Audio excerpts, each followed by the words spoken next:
Talking about gas infrastructure, the ELPS one, like I said, has a capacity of 1.1 BCF per day. It's supposed to supply gas to Lagos, and it's supposed to also supply the gas to West Africa.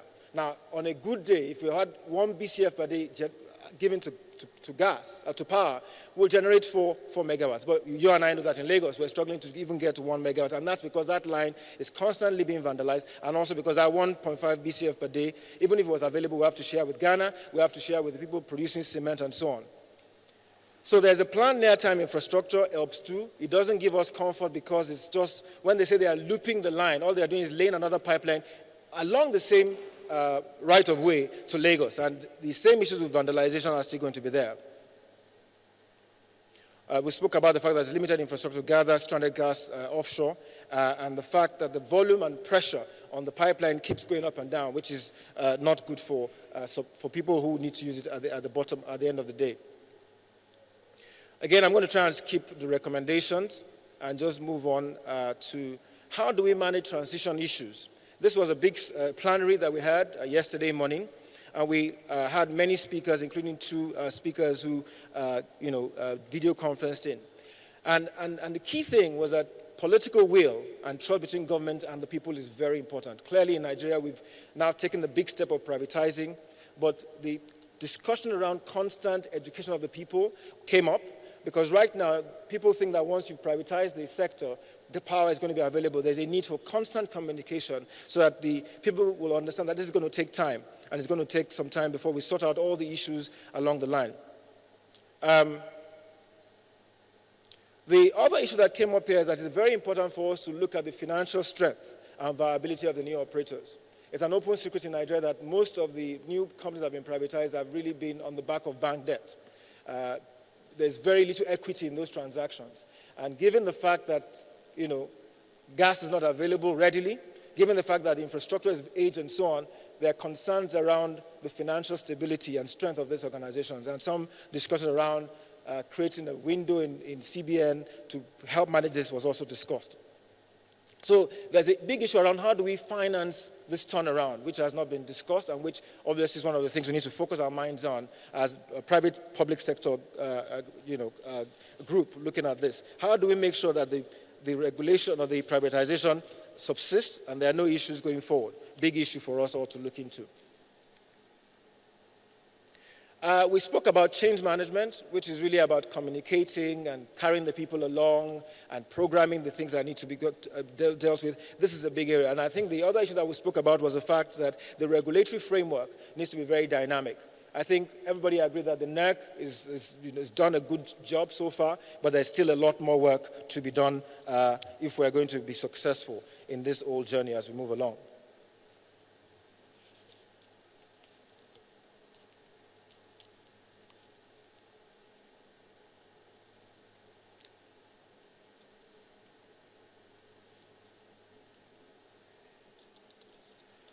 This was a very robust session on harnessing electricity to grow agriculture, transportation, and housing. Time was spent discussing the fact that the agro-allied industry is highly fragmented, very subsistence-based, and lacked a lot of resources. The other point that came up was the fact that Lagos obviously is a big market, and the challenge of making the agriculture supply into Lagos more efficient has to do with electricity. The more you have a cold chain that works, the better it is for us, in Lagos. So a lot of the focus here was how do we deal with the power issues and how do we deal with it in a transition phase. Some of the discussion that we had earlier was discussed: resistance to change, lack of political will, and so on. But I think one of the things you find in the discussion so far is that people have come to the conclusion that, with the big privatization that has happened, there's probably more leeway and more room for us as people in Lagos, as business in Lagos, to find commercial constructs working with the state to try and deal with the issue. So the challenge of political will is one that we have to deal with, because we can now begin to deal with the issues at the subnational level, given the changes that have happened. I've spoken about the fact that a lot of the food consumed is wasted. They said as much as 60% of the food in the supply chain is wasted because of the lack of a cold supply chain. On housing, I think the discussion centered on the fact that a lot of people lived in informal settlement, and that, there's a lot of scope and room in housing development and delivery. But clearly, power is going to be one of the key things that's going to enable us to solve that problem. First of all, with power, we can develop houses cheaper than we are able to do now. Secondly, with power, we can raise the average height of the building. So a lot of discussions focus on that and on how we are able to get, with increasing power, a better footprint, a better use of power, and a better use of the land that we have in Lagos. So that was the main focus of the discussions and some of the issues that were discussed in that session. I move on, skipping again the recommendations, to bankable projects. And this was a very, very well-attended session. Again, gave some of the context and background, which I'm not going to go in through. But I think the key discussion here was that a lot of work, the privatizations have happened, but a lot of work needs to be done in making the projects financeable and bankable. One of the points that was made by the bankers was that, well, if we waited until we got the ideal sort of companies to bank, then the companies would not have been privatized. So what the banking industry has done was to rise up to the occasion, take these companies as they are, and hopefully work with government and stakeholders to make them better over time. A lot of time was spent here on how do you package projects, and they said that a lot of projects in Nigeria, the reason why we have not found finance for them is because they're not well packaged. A lot of time has not been spent in dealing with the issues of payments, and a lot of issues around tariffs and so on.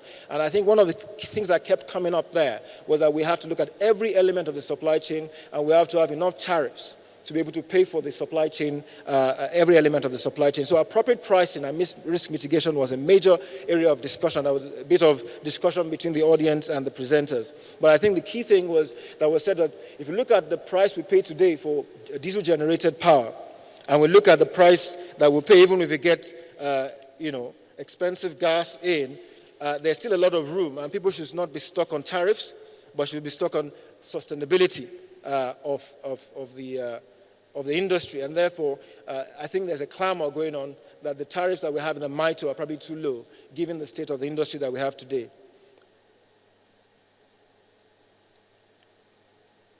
In industrial growth, I think it was clear that, until we solve the problems around power, we're going to continue to find that cost of production in Nigeria is going to be high. I mean, numbers that were thrown around were as much as 40% of the power that of the cost of manufacturing comes from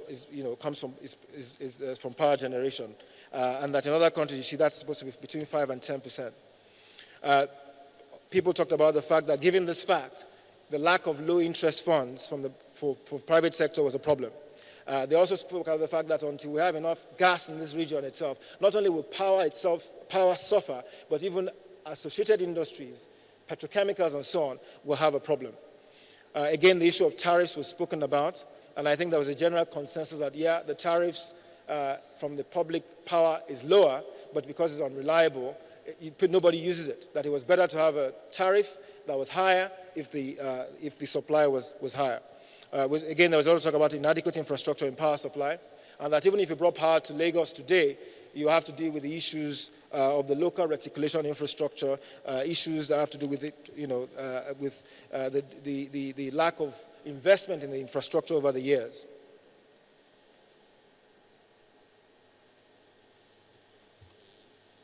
I'm struggling a bit with this, I guess. I think some of those issues were spoken about. The issue of counterparty risk came up. I think we've spoken about pipeline vandalization, and we've spoken about the fact that the supply is just grossly inadequate for the kind of economy that we want to be. One of the points that was said is that the response of regulators at the national level is too slow.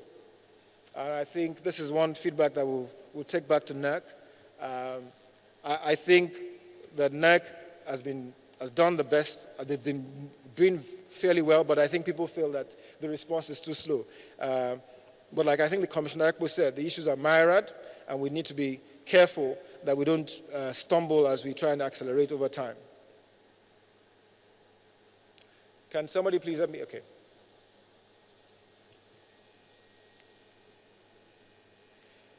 We spent some time on harnessing electricity to transform social infrastructure.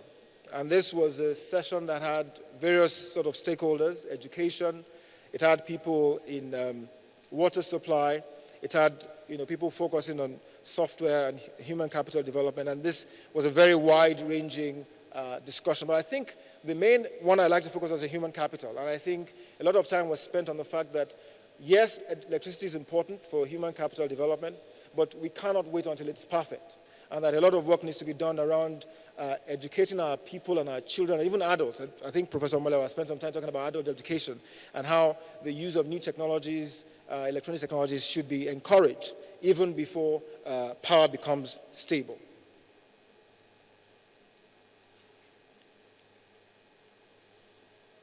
The point that was made here is that while we can complain about power being an issue, and it is a big issue, we should also see it as a big opportunity.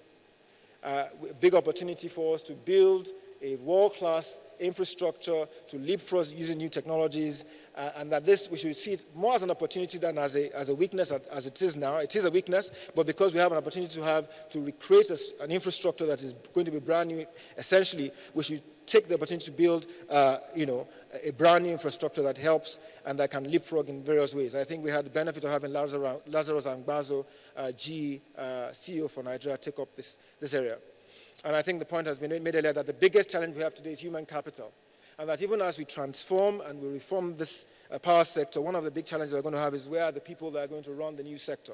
So a lot of focus and investment needs to go into people, needs to go into education, and needs to go into the technicians and the people that are going to run the systems and the services. Again, a wonderful opportunity. The power industry, we want it to happen and change overnight, but it's not going to happen. It's going to take some time. We have a chance to rejig our schools, to rejig our polytechnics, and to get ready for the change as it begins to happen.